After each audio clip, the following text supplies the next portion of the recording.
বেহায়াপনা একটা বাড়তি আছে দিন দিন।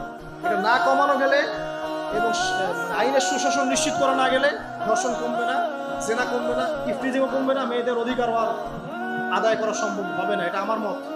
বাকিটা আপনারা ভেবে দেখেন। আপনারা অনেক বিজ্ঞ মানুষ আছেন, ভেবে দেখেন কি করলে এগুলো কমবে। যদি না ভাবি আল্লাহ পাক কি করবেন জানেন?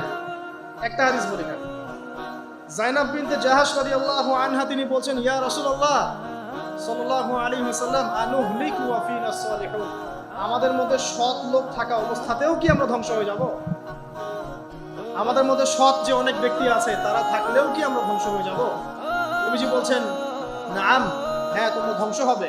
ইযা কাসরাতুল খাবাত, যখন নোংরামি, অশ্লীলতা, বেহায়াপনা বাড়তে থাকবে, আলেম জালেম সব ধ্বংস। আমরা আমাদের স্বার্থেই কথাগুলো বলবো, কারণ আমরা যদি এগুলোকে প্রতিহত করতে না পারি তাহলে আমাদের বাড়িতেও এই ফিতনা ঢুকে আসে।